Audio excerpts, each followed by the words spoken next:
So I have a question. Are you one who virtual signals? Or do you aim to be a person of good or high virtue? What does it mean to be a man or a woman of virtue? I'll let you decide.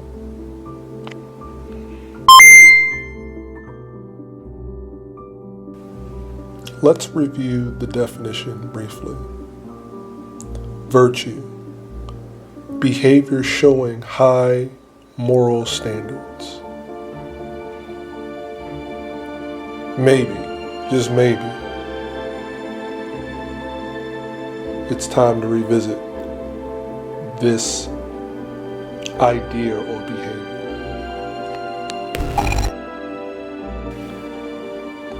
Very rarely I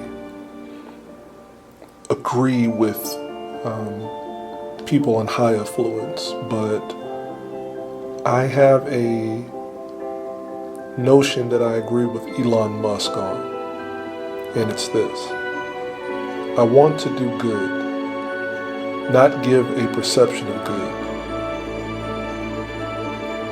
The perception of good has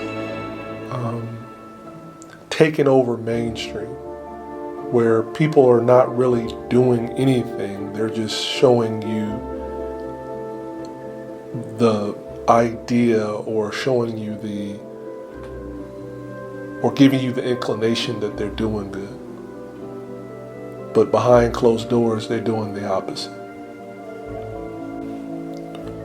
The reason I say this is when I was a younger man, I was always told that perception is 9/10 of the law.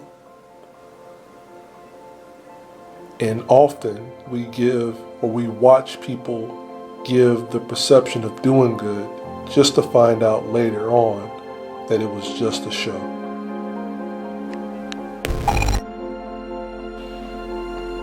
We are 4 years into the 2020s, and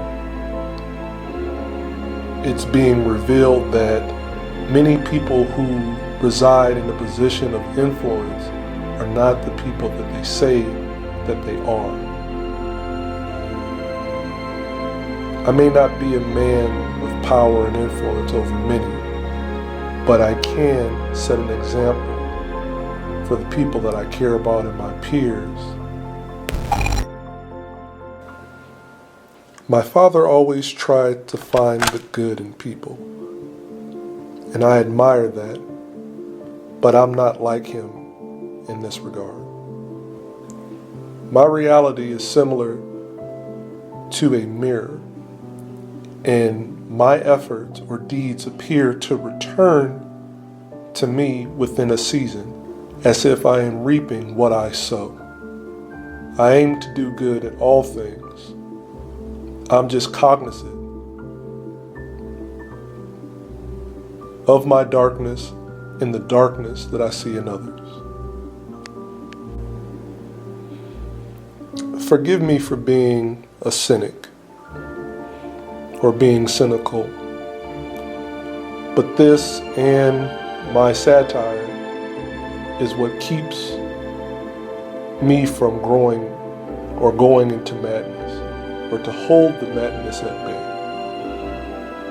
And at this point in life, I'm asking God to guide my steps. A few months ago, I'm in a room with my sister and my son. And my sister, she asked me a very simple question, but due to my complex character, I gave her a very complex answer. She asked me, "Do you think you're a good person?" And I told her no. But the reason I told her no is because the one that I aim for, I know that I'll never be able to measure up to. So I'll just come out and say it.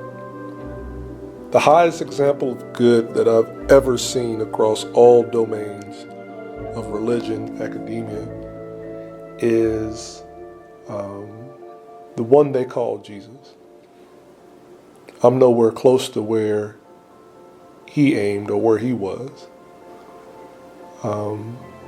And I also stated that my desires are what holds me back from the person sometimes I know I need to be.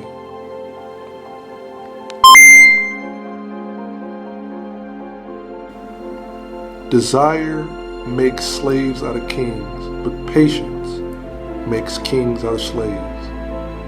Al-Ghazali.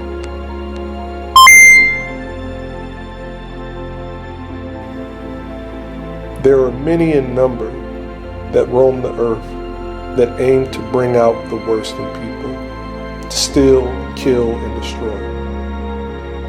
They unknowingly do the devil's bidding.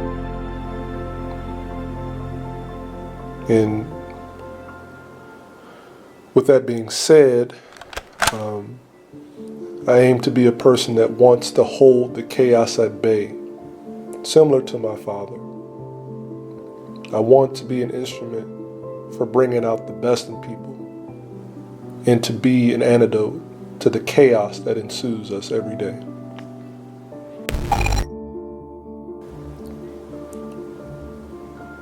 You can only reflect on your life by looking back. And as you become older and wiser, I would recommend to make sure that everything that you sacrificed was not in vain. Focus on the present and position your steps in a forward motion.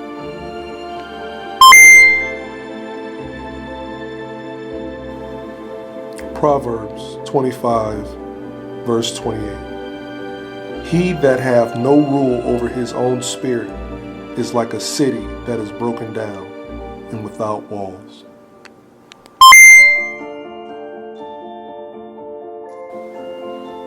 It is certain that you will die. It is not certain that you will live. If you have the opportunity to live, do it for good. There's enough villains doing the devil's bidding. If you can, if it's in you, I encourage you to aim for the highest good, or Summum, Bonum. A recommendation.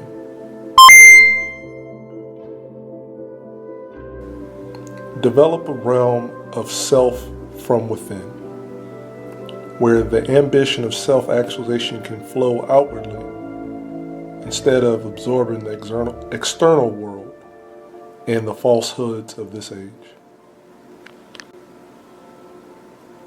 Something I picked up along the way in living. There is a world or a realm that exists inside of you that no one knows except you. And this is where your goals, ambition, and other ideas are created, formed, and through application, these aspirations become your reality.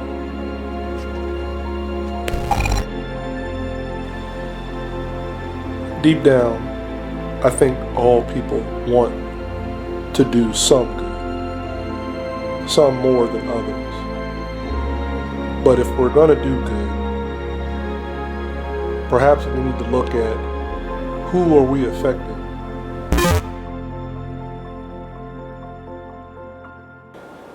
Is our good at the expense of others? Who are we affecting? And is it something that is genuinely good, or is it ego?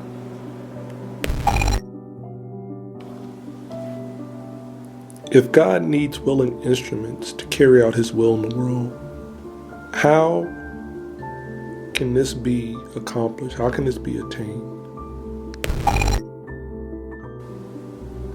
Although talent is good to have, it appears to have its limitations.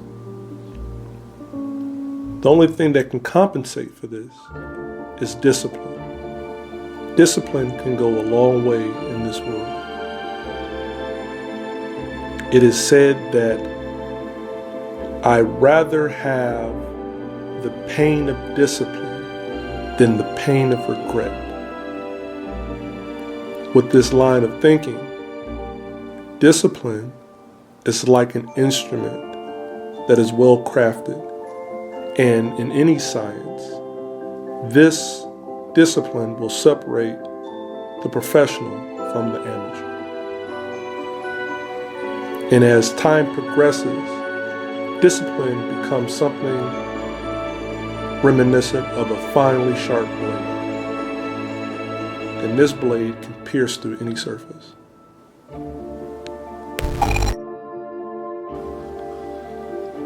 My belief is that through discipline,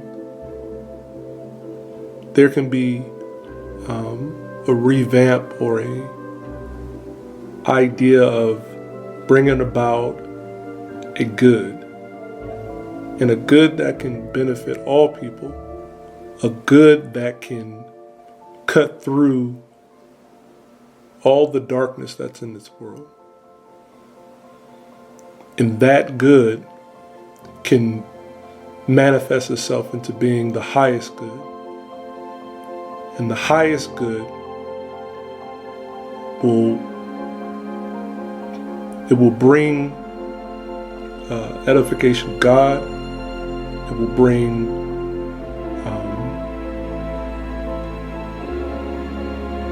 peace. So let's bring this idea together.